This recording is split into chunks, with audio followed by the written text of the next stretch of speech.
पाक हकीकत टीवी के नाजरीन अस्सलाम वालेकुम। इसराइल का अरब ममालिक से धोखा। अमेरिका के कहने पर इसराइल ने एक बार फिर अरब ममालिक पर हमला कर दिया। इसराइल की फौज बेलगाम अहम इलाकों पर बमबारी कर दी। इमरान खान और तैयब उर्दगान की बात एक बार फिर सच साबित हो गई। अरब ममालिक का पाकिस्तान और तुर्की को इनकार करना महंगा पड़ गया। इसराइल ने अरब ममालिक को बड़ा चैलेंज दे दिया। पाकिस्तान और तुर्की का कड़ा इम्तिहान शुरू हो गया। उम्मत मुसलमा के फैसला कुन घड़ी आ गई। दोस्तों, मशरिक़ वस्ता की सूरत हाल एक बार फिर कशीदा हो गई है। इसराइल ने अरब ममालिक से धोखा करके नई जंग की बुनियाद रख दी। पाकिस्तान और तुर्की ने एक बार फिर खुद को उम्मत मुसलमा का लीडर साबित कर दिया। इसराइल ने अमेरिका के साथ मिलकर नया महाज खोल दिया। इमरान खान और तैयब उर्दगान उम्मत मुसलमा को एक पेज पर इकट्ठा करने के लिए सर तोड़ कोशिशें करने लगे। इसराइल के साथ यूएई का अमन मुआहदा अरब ममालिक के लिए गले की हड्डी बन गया। यूएई ने इसराइल से अमन मुआहदा करने पर मुसलमानों के खून का सौदा कर लिया। इसराइल की फौज ने मुसलमानों के इलाकों को अपने निशानों पर रख लिया।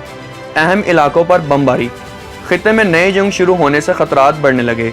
इसीलिए इसराइली फौज ने दावा किया है कि हिज़्बुल्लाह की जानिब से इसके फौजियों की तरफ फायरिंग के बाद इनके तैयारों ने बुध को अल-सुबह लिबनानी ग्रुप से ताल्लुक़ रखने वाली पोस्टों पर हमला किया। बाद अज़ां इसराइली जंगी तैयारों ने गज़ा की पट्टी पर हमास के ठिकानों पर भी बमबारी की, जो कि फ़लस्तीनियों की जानिब से इनक्लू में इसराइल की जानिब आतिश गुबारी छोड़ने के रद्द अमल में किया गया। ताहम इन्होंने बताया कि लिबनान की जानिब से होने वाली फायरिंग में कोई भी इसराइली फौजी ज़ख्मी नहीं हुआ। इनका कहना था कि सिपाहियों ने लिबनान की जानिब से फायरिंग के बाद एल्यूमिनेशन फ्लेयर्स, स्मोक शेल्स और बराह रास्त फायरिंग की। फौज ने अपने बयान में इसराइली दफाई फोर्सेस का हवाला देते हुए कहा है कि रद्द अमल में IDF हेलीकॉप्टर्स और तैयारे ने सरहदी इलाके पर हिज़्बुल्लाह से ताल्लुक़ रखने वाली पोस्टों को हदफ बनाया। ताहाल हिज़्बुल्लाह की जानिब से कोई राय सामने नहीं आई। सरहदी इलाके में गुज़िश्ता माह से कशीदगी में इजाफा हुआ है, जब इसराइल ने दावा किया था कि हिज़्बुल्लाह ने दरअंदाजी की कोशिश की, जिसे ईरान की हमायत याफ्ता तंजीम ने मुस्तरद कर दिया था। इसराइली फ़ौज का कहना था कि इन्होंने गज़ा में हुक्मरानी करने वाली तंजीम हमास के ज़ेर ज़मीन इंफ्रास्ट्रक्चर को हदफ बनाया है। ताहम इस हवाले से किसी की भी हलाकतों की इत्तलात सामने नहीं आई।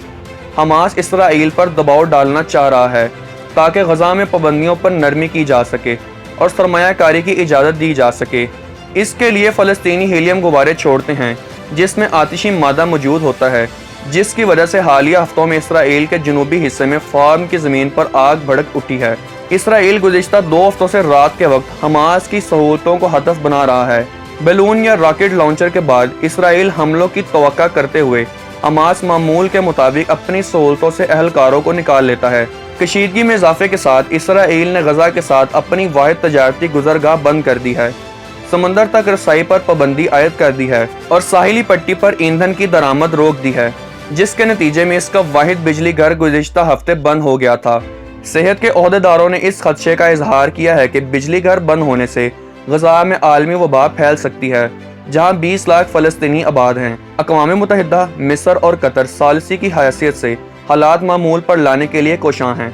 दोस्तों, इससे पहले मुत्तहिदा अरब अमारात ने 13 अगस्त को एक मुश्तरका बयान के जरिए इसराइल से मामूल के ताल्लुकात इस्तवार करने का ऐलान करके दुनिया को हैरान कर दिया और यूं वो इसराइल के साथ ताल्लुकात कायम करने वाला पहला अरब मुल्क बन गया। इसराइल और खिलजी मुल्कों के दरमियान पसे पर्दा ताउन कई साल से चल रहा था, जिसका नुक्ता अरूज इस साल जनवरी में अमेरिका के मशरिक़ वस्ता अमन मंसूबे का सामने आना था, जिसको खलीजी ममालिक की हमायत हासिल थी। लेकिन सरकारी ज़राए और ज़राए इबलाग ने खिलजी मुल्कों और इसराइल के दरमियान पसे पर्दा ताल्लुकात को मंजर आम पर लाने से आम तौर पर गरेज ही किए रखा। इस पस मंज़र पर इसराइल और मुत्तहिदा अरब अमारात के दरमियान ताल्लुकात को मामूल पर लाने का ऐलान वाज़े तौर पर एक बहुत बड़ी तब्दीली थी। इसराइल से ताल्लुकात को मामूल पर लाने से जुड़े नाजुक मामलात से नज़र चुराते हुए मुत्तहिदा अरब अमारात के ज़राए इबलाग ने नए रिश्ते के फ़वाइद को उजागर करने पर तवज्जो मरकूज़ कर दी। इसके साथ ही अबू ज़बी ने मकबूजा फ़लस्तीनी इलाके को इसराइल में ज़म करने की इसराइली हुकूमत के मंसूबे को मुआहदे की शर्त के तौर पर ख़त्म करने का भी सहरा अपने सर बांधने की कोशिश की। मुत्तहिदा अरब अमारात ने यह बयानिया अख्तियार किया कि वह मकबूजा फ़लस्तीनी इलाके को इसराइल में ज़म करने की मंसूबे को ख़त्म करने की शराइत पर इसराइल से ताल्लुकात कायम करने पर राज़ी हुआ है। اگر اس دعوے کو تسلیم کر لیا جائے تو متحدہ عرب امارات نے خطے کے معاملات پر اثر انداز ہونے والی اور انہیں سلجھانے والے ملک کی حیثیت حاصل کر لی ہے، اور اس ضمن میں اس نے سعودی عرب جیسے عرب دنیا کے روایتی طور پر بااثر ممالک کو پیچھے چھوڑ دیا ہے۔ لیکن مقبوضہ علاقے کو اسرائیل میں ضم کرنے کے معاملے پر ابہام کی وجہ سے ایک متبادل بیانیہ بھی پایا جاتا ہے، اور جس میں متحدہ عرب امارات کی حیثیت پر سوال اٹھائے جا رہے ہیں کہ کیا اس کی اتنی بساط ہے کہ وہ اسرائیل کو ان علاقوں میں اسرائیل میں شامل کرنے سے روک سکے۔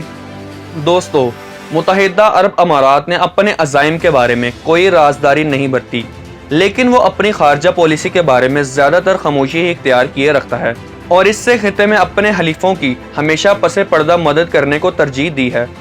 باوجود اس کے کہ متحدہ عرب امارات نے خطے کے تنازعات میں دیگر خلیجی ریاستوں کے مقابلے میں بہت سرگرم کردار ادا کیا ہے، جن میں یمن، لیبیا اور کسی حد تک مصر کی اندرونی سیاست بھی شامل ہے، اور اس کے مفادات کی کرنیں افریقہ تک پھیلے ہوئے ہیں۔ ان تمام تنازعات میں اس کے مداخلت کی کچھ وجوہات ہیں، جن میں ایران اور ترکی کے بڑھتے ہوئے اثر و رسوخ کو کم کرنا اور اسلام کی سیاسی تحریکوں کو اپنے سرحدوں تک محدود کرنا ہے۔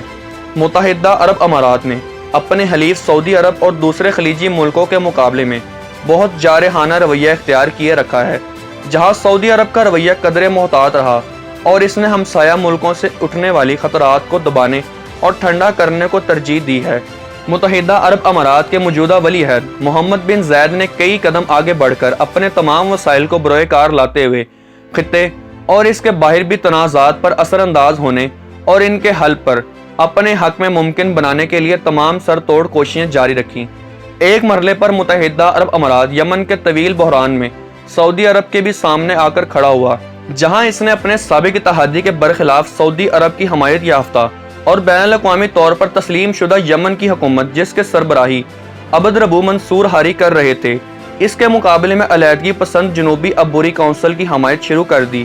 بالکل اسی طرح سعودی عرب کا شاہی خاندان حالیہ برسوں میں آہستہ آہستہ اسرائیل کے قریب ہوتا جا رہا تھا، اور خاص طور پر ایران سے لاحق ہونے والے خطرات کے تناظر میں۔